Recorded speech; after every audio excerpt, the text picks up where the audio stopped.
Halo, assalamualaikum warahmatullahi wabarakatuh. Apa kabar teman-teman online semuanya?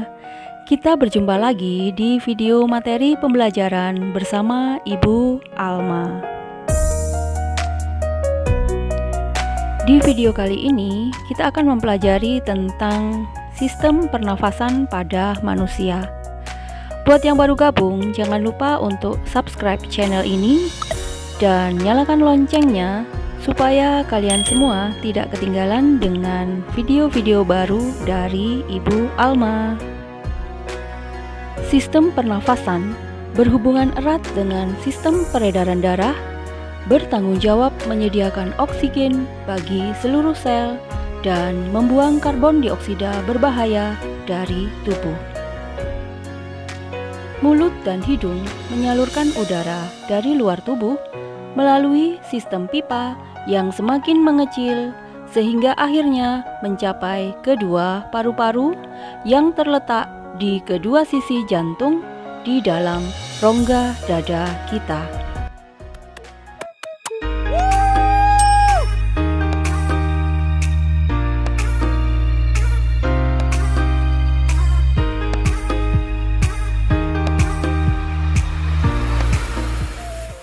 Sistem pernafasan terdiri atas sekumpulan organ yang berfungsi dalam proses pertukaran gas di dalam tubuh. Organ-organ yang menyusun sistem pernafasan antara lain rongga hidung, faring, tenggorokan, bronkus, dan paru-paru. Sistem respirasi. Kita akan belajar dan memahami tentang bagaimana proses bernafas atau menghirup oksigen dari udara dan melepaskan karbon dioksida ke udara. Pada manusia, organ utama pada sistem pernafasan terletak pada rongga dada, dan paru-paru manusia dipisahkan oleh sekat yang disebut diafragma yang memisahkan rongga dada dengan rongga perut.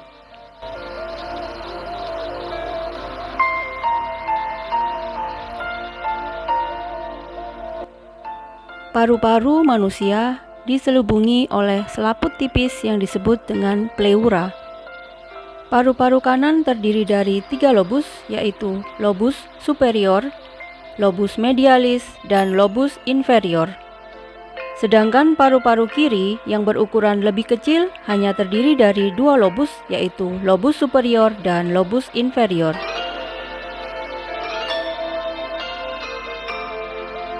Jika kita amati di bagian pangkal paru-paru ada percabangan yang disebut dengan bronkus. Trakea adalah saluran yang berbentuk pipa panjang yang terdiri dari kumpulan cincin tulang rawan. Trakea ke atas menuju ke bagian yang disebut dengan faring yang merupakan ujung trakea yang menghubungkan antara lubang hidung dan trakea.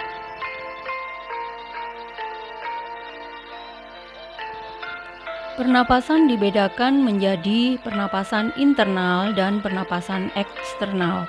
Pernapasan eksternal merupakan proses pertukaran gas yang terjadi di paru-paru.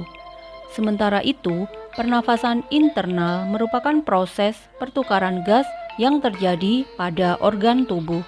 Secara umum pada saat bernafas, oksigen akan masuk dalam inspirasi melalui lubang hidung dan akan menuju paru-paru melalui faring, kemudian menuju trakea, dan masuk ke paru-paru melalui percabangan bronkus. Udara dari dalam bronkus akan diteruskan menuju alveolus melalui cabang bronkus yang dinamakan bronkiolus. Dari bronkiolus, udara akan diteruskan ke alveolus untuk berlangsungnya proses pertukaran oksigen dan karbon dioksida. Alveolus adalah struktur yang berbentuk bulat menyerupai buah anggur yang dikelilingi oleh banyak kapiler darah. Pada alveolus terdapat banyak pembuluh darah kapiler dan di dalam alveolus juga terdapat banyak pori-pori. Pada kapiler darah terdapat banyak sel darah merah atau eritrosit yang akan mengikat oksigen, sehingga oksigen dari alveolus akan berdifusi keluar menuju pembuluh kapiler dan akan diserap oleh eritrosit, sehingga eritrosit yang semula berwarna biru akan menjadi merah karena banyak mengikat oksigen. Selanjutnya, oksigen akan dibawa oleh eritrosit menuju ke semua organ tubuh melalui pembuluh arteri.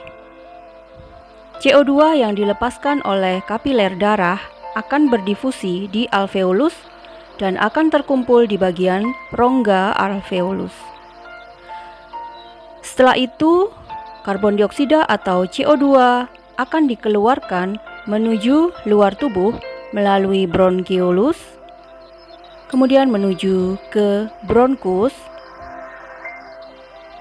selanjutnya melewati trakea, menuju ke faring, dan keluar melalui rongga hidung pada proses ekspirasi. Mekanisme pernafasan manusia dibedakan menjadi dua, yaitu pernafasan dada dan pernafasan perut. Inspirasi adalah proses masuknya oksigen menuju ke paru-paru melewati saluran pernafasan. Sementara ekspirasi adalah proses pengeluaran karbon dioksida atau CO2 dari dalam paru-paru menuju ke luar tubuh melalui rongga hidung. Fase inspirasi pada pernafasan dada dimulai pada saat otot antar tulang rusuk berkontraksi sehingga tulang rusuk terangkat ke atas dan volume dalam rongga dada membesar.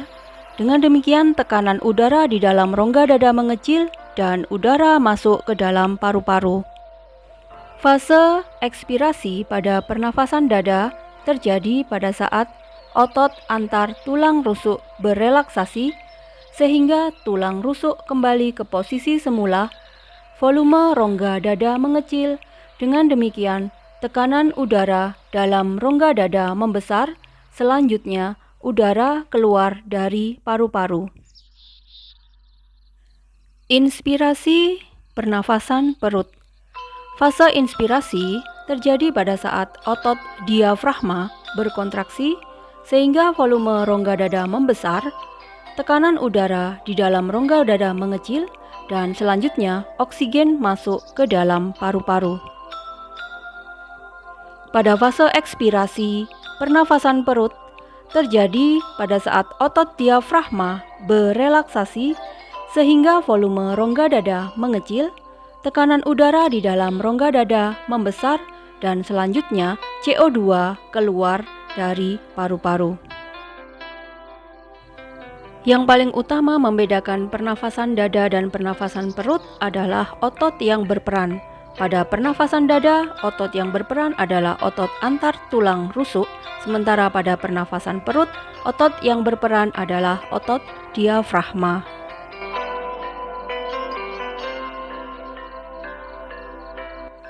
Volume udara pernafasan meliputi udara tidal, udara komplementer, udara suplementer, udara vital, dan udara residu.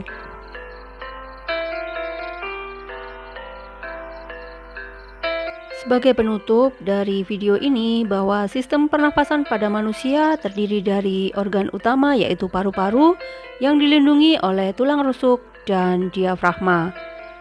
Paru-paru dilindungi oleh selaput tipis yang disebut dengan pleura, sementara pada proses pernafasan meliputi inspirasi, yaitu masuknya oksigen ke dalam paru-paru, dan ekspirasi, yaitu pengeluaran CO2 atau karbon dioksida dari paru-paru ke luar tubuh. Tubuh kita tidak mampu menyimpan oksigen sehingga diperlukan pasokan terus-menerus. Tubuh juga selalu menghasilkan karbon dioksida sebagai zat sisa. Pertukaran gas merupakan aktivitas pertukaran oksigen dan karbon dioksida di dalam paru-paru dan jaringan tubuh.